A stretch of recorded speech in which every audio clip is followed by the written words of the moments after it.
बिस्मिल्लाहिर्रहमानिर्रहीम। अस्सलाम वालेकुम दोस्तों, आप देख रहे हैं ऑडियो कुतुब खाना। जिन दोस्तों ने अभी तक इस चैनल को सब्सक्राइब नहीं किया वो जल्दी से सब्सक्राइब करें और बेल आइकन दबा दें ताकि आने वाली अच्छी अच्छी किताबों की ऑडियो आप तक पहुंचती रहे।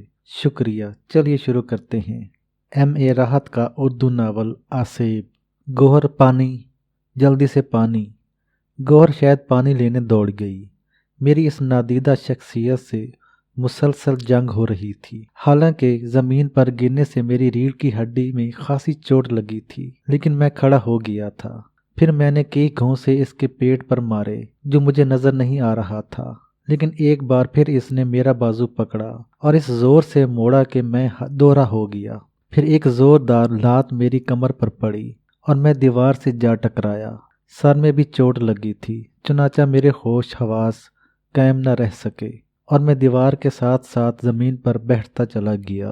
खासी देर के बाद होश आया था और मैंने अपने आप को बिस्तर पर लेटे हुए पाया था। सर पर पट्टी बंधी हुई थी। विसालुद्दीन साहब का ही हुजरा था और गोहर मुझसे कुछ फासले पर मौजूद थी। हिकमत भी परेशान सा खड़ा हुआ था। मैं हैरान निगाहों से एक एक की सूरत देखने लगा। विसालुद्दीन साहब मुसलसल पढ़ रहे थे। इनके होंठों की जुम्बिश बताती थी कि वो मसरूफ़ हैं। हिकमत ने मुझे देखा और फिर गोहर की जानिब देखा। गोहर जल्दी से आगे बढ़ी और गिलास में रखा हुआ पानी उठाकर हिकमत को दिया। हिकमत ने विसालुद्दीन साहब को दिया और विसालुद्दीन साहब ने हाथ आगे बढ़ा दिए। पानी का गिलास लेकर इन्होंने मेरी जानिब बढ़ाया और मैं इनका मतलब समझकर अपनी जगह उठकर बैठ गया। मैंने वो गिलास लिया और पानी पी लिया, जिसमें एक अजीब सी ठंडक दौड़ गई थी। गिलास विसालुद्दीन साहब को वापस दे दिया, लेकिन ये बात समझ में नहीं आ रही थी कि गोहर ने हिकमत को पानी का गिलास दिया। हिकमत ने बराह रास्त मेरी जानिब बढ़ाने की बजाय विसालुद्दीन साहब को दिया और विसालुद्दीन साहब ने मुझे दिया। इसमें क्या राज पिन्हा था? बहरहाल मैं खामोशी रहा। गोहर और हिकमत के चेहरे पर रोने जैसी तासुरात थे। विसालुद्दीन साहब ने शायद जो पढ़ रहे थे वो मुकम्मल कर लिया और फिर इन्होंने मेरी जानिब फूंक मारी और इसके बाद बोले, कैसे हो? ठीक हूँ, मैंने उठते हुए कहा। तो जल्दी से हाथ उठाकर बोले, नहीं, अभी वहीं रहो, 2 कदम से ज़्यादा आगे न बढ़ना। मैं ठिठक कर रह गया और मैंने हैरत से कहा, क्यों? बस बैठ जाओ, वहीं बैठ जाओ। वो बोले और मैं हैरान सा अपनी जगह बैठ गया। विसालुद्दीन साहब ने कहा, बदन की चोटें कैसी हैं? चोटें? हाँ। ओह, मुझे तो इनका ख्याल ही नहीं रहा। हूँ, कोई हर्ज नहीं है, अब तुम ठीक हो? जी, लेकिन आप मुझे उठकर चलने से क्यों मना कर रहे हैं, जबकि मैं अपने तौर पर बिल्कुल ठीक हूँ? मैंने तुम्हारे गिर्द हिसार कायम किया है। ये हिसार कुछ वक्त तक कायम रहना ज़रूरी है। अब तुम मुझे अपनी कहानी का बकिया हिस्सा सुनाओ जो अधूरी रह गई थी। गुजरा हुआ वक्त मेरे जहन में उभर आया। जिस हाथ ने मेरा मुंह दबाया था और जिसने मुझे उठा उठा कर पटका था, ये लोग इसके बारे में नहीं जानते थे, लेकिन मैं जानता था। मोंगा के सिवा और कोई नहीं था। मुझे पूरी कहानी सुनाने से रोका था इसने। इसके बाद मेरे हाथ ये ज्यादती की थी। मेरे दिल में नफरत का तूफान उमड़ आया। मैंने जो कुछ किया था इसकी सज़ा मुझे मिल रही थी। बहरहाल न जाने इसके बाद क्या हुआ था। सर पर चोट लगने से बेहोश हो गया था, लेकिन खुदा का शुक्र है ऐसी चोट नहीं थी जो बाद में भी नुकसान पहुंचाती। लेकिन ये सब मेरे लिए बहुत अजीब था। विसालुद्दीन साहब की आवाज़ उभरी, मुझे बताओ, बकिया कहानी सुनाओ। बात कहाँ तक पहुँची थी? यही कि मैंने पूछा था कि क्या तुमने इसके साथ खाया पिया भी था? जी हाँ, इस वक्त मैं पूरी तरह इसकी जाल में आ चुका था। फिर 3 दिन के जाप के बाद मैंने 7 दिन का जाप किया। इसका कहना था कि आखिरी जाप के बाद मेरा ये जाप मुकम्मल हो जाएगा, लेकिन फिर एक ऐसा वाक़या पेश आ गया कि जिसकी बिना पर सारे काम खराब हो गए। क्या वाक़या था? विसालुद्दीन साहब ने पूछा। एक लड़की का मामला था। मैंने बकिया तफसील भी इन्हें सुना दी और इसके बाद मोंगा के बारे में भी तफसील मैंने दोहरा दी। विसालुद्दीन साहब आंखें बंद किए गौर से सुन रहे थे और इसके चेहरे पर अजीब से तासुरात थे। कुछ देर वो सोचते रहे, फिर इन्होंने कहा, तुम्हारा बेर नहीं चाहता था कि तुम इसकी कहानी किसी और के सामने दोहराओ। इसने तुम्हें मना करने की कोशिश की और इसके बाद तुम्हारे साथ हाथापाई पर उतर आया। جی، بہرحال جو کچھ ہوا میں نہیں کہہ سکتا کہ اس میں تمہاری کہاں تک غلطی ہے، لیکن یہ بھی نہیں کہہ سکتا کہ تمہاری کوئی غلطی نہیں ہے۔ اللہ نے انسان کو عقل دی ہے۔ ارواح خبیثہ، بھوت پریت، بیر، بھیرو، یہ سب کالے جادو کے تحت ہوتے ہیں، اور کالا جادو کفر ہوتا ہے۔ ایک مسلمان کی حیثیت سے تمہیں یہ سوچنا چاہیے تھا کہ تم ان غلاظتوں میں نہ پڑو، اور اب وہ غلاظتیں تمہارے وجود میں اتر چکی ہیں، تم اندر سے گندے ہو گئے ہو۔ بظاہر تمہاری شخصیت میں ایک اچھے انسان کی تمام خوبیاں موجود ہیں، لیکن جو گندگی تم اپنے سینے میں اتار چکے ہو اسے دھونا نہایت مشکل کام ہے۔ تاہم سنو، میں تمہیں ایک وظیفہ بتاؤں گا، یہ تمہیں پڑھنا ہے 40 دن تک۔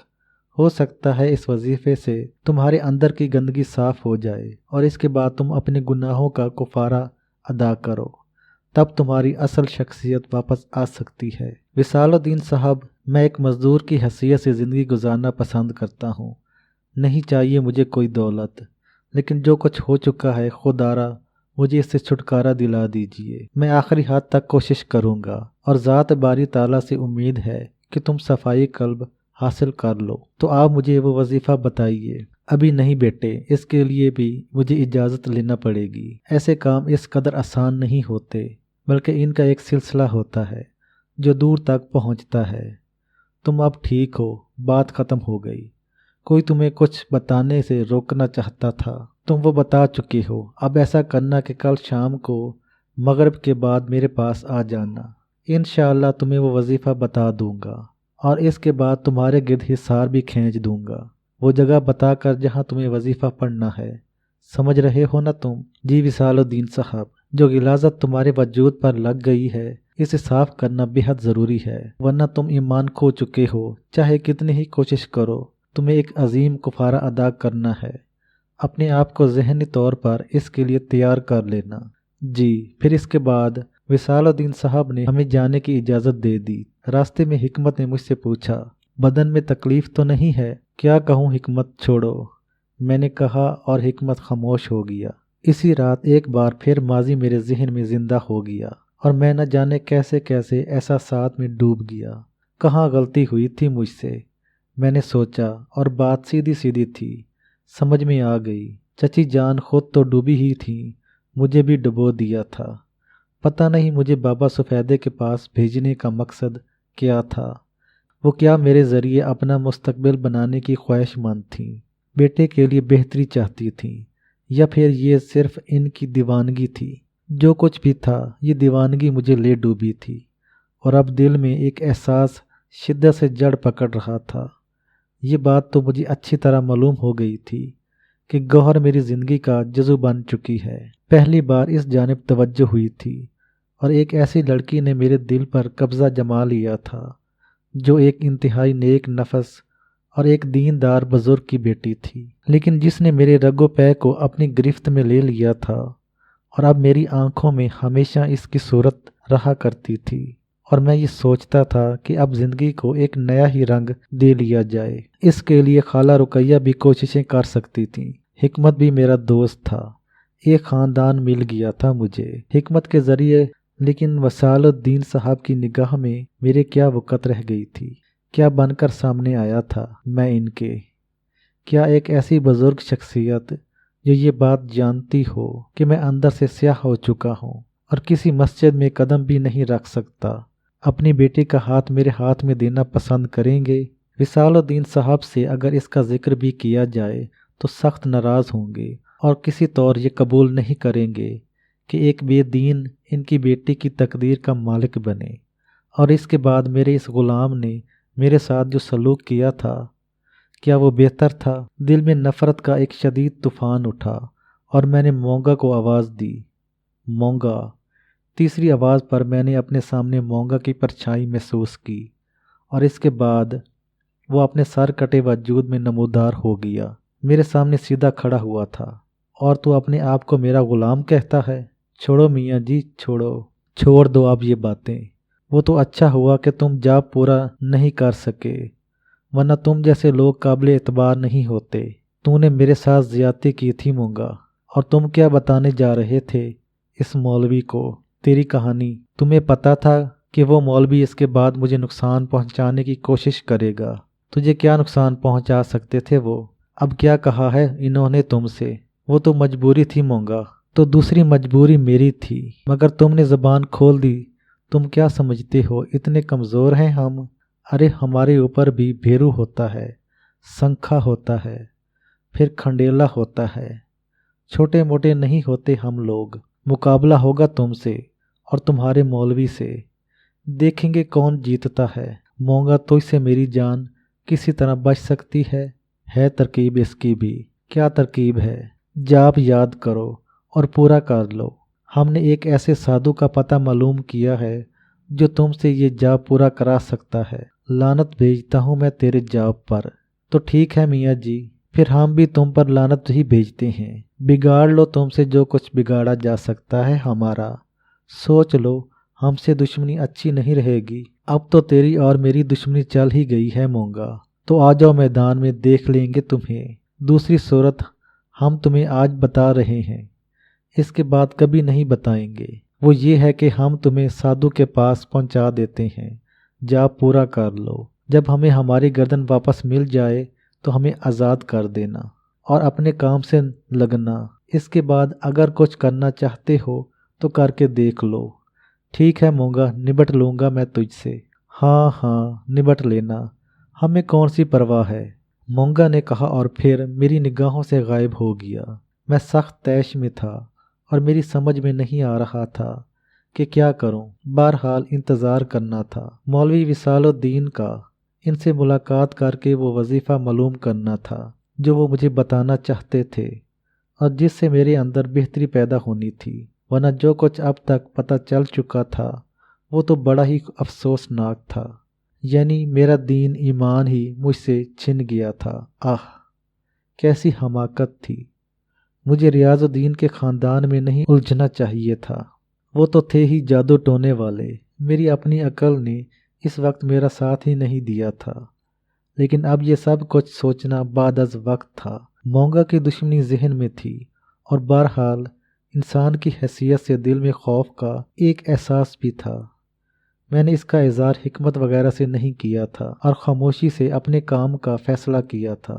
चुनाचा दूसरा दिन मैंने शदीद ज़हनी इंतशार के आलम में गुजारा। हिकमत ने शाम को मुझसे पूछा कि क्या मुझे मौलवी विसालुद्दीन के यहाँ जाना है। तो मैंने इससे कहा कि हाँ, लेकिन हिकमत तू मेरे साथ नहीं जाएगा। इसने तशवीश भरे लहजे में कहा, तुम्हारे किसी मामले में कोई मुदाखलत नहीं करूँगा, लेकिन साथ ले जाने में क्या हर्ज है। नहीं हिकमत, मौलवी साहब ने भी ये बात नहीं कही थी। हो सकता है वो मुझे तनहा ही बुलाना चाहते हैं। जैसे तुम्हारी मर्जी। बस यूं ही दिल डर रहा था। तुम फिक्र मत करो। फिर मुकर्ररा वक्त पर मैं मौलवी विसालुद्दीन साहब के पास चल पड़ा। मगरिब की नमाज ख़त्म हो गई थी। मस्जिद में आने वाले नमाजी वापस जा चुके थे, लेकिन मुझे तो मस्जिद में दाखिले की इजाज़त ही नहीं थी। मौलवी साहब के घर के दरवाजे पर पहुंच गया। अभी दस्तक ही दे रहा था कि अकब से किसी ने मेरी पुश्त पर हाथ रख दिया। वापस पलटा तो बस एक परछाई नज़र आई थी और ये परछाई इस तेज़ी से मेरे बदन में दाखिल हुई कि मैं खुद भी नहीं समझ पाया था।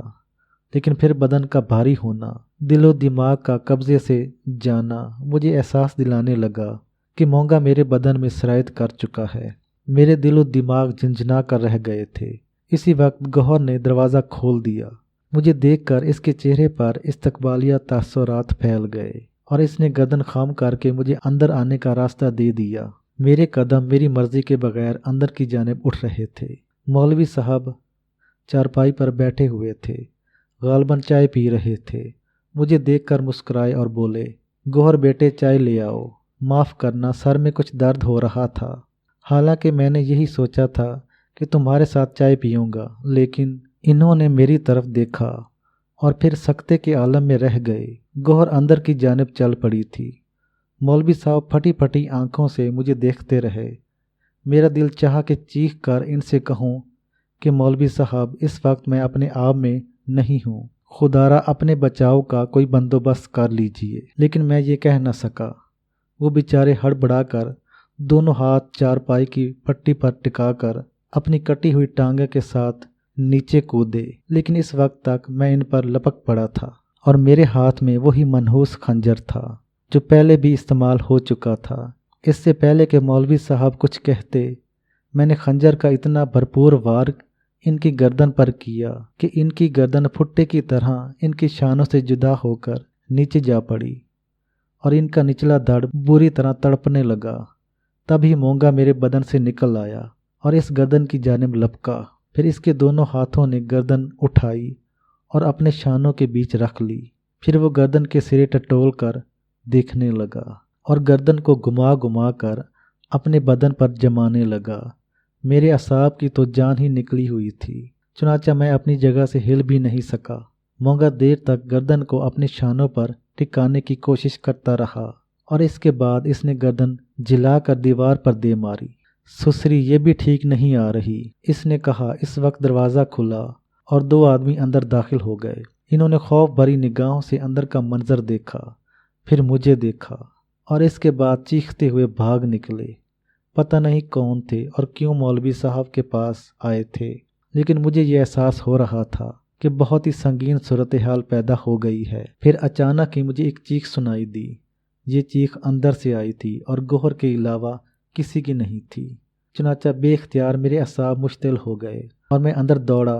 مجھے خیال گزرا تھا کہ گوہر چائے لے کر باہر آ رہی ہوگی اور اس نے مولوی صاحب کے بے سر کے بدن کو دیکھ لیا ہوگا۔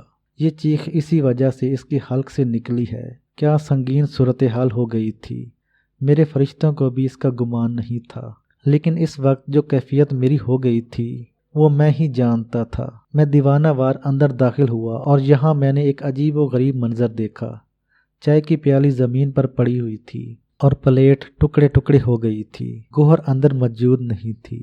میں نے نہ جانے کیسی آہ میں اس کو پکارا، گوہر، گوہر کہاں ہو تم؟ پھر میں آگے بڑھا۔ اندر سے مسجد کا دروازہ کھلا ہوا تھا۔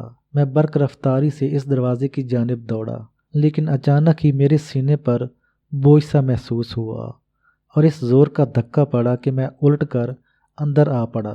نیچے گرنے سے خاصی چوٹ لگی تھی۔ میں بمشکل تمام اٹھ کھڑا ہوا۔ تبھی مجھے خیال آیا کہ میں نے ایک پاک جگہ داخل ہونے کی کوشش کی ہے۔ ایک ناپاک انسان بلا خدا کے گھر کیسے داخل ہو سکتا ہے؟ چنانچہ دھکیل دیا گیا تھا۔ ایک عجیب دہشت مجھ پر سوار تھی۔ یہ سمجھ میں نہیں آ رہا تھا کہ گوہر کہاں گئی۔ عقل نے ساتھ چھوڑ دیا تھا۔ پھر باہر سے کچھ آوازیں ابھریں۔ بہت سے لوگ شور مچا رہے تھے اور مجھے یہ سمجھنے میں دقت نہیں ہوئی کہ اندر ہونے والے قتل کی اطلاع باہر لوگوں کو ہو گئی ہے۔ چنانچہ میں برق رفتاری سے دروازے سے نکل کر بھاگا، اور ایسا بھاگا کہ شاید اس سے پہلے اتنی تیز رفتاری کا مظاہرہ میں نے کبھی نہیں کیا تھا۔ لیکن اپنے عقب میں سب لوگوں کی چیخیں سن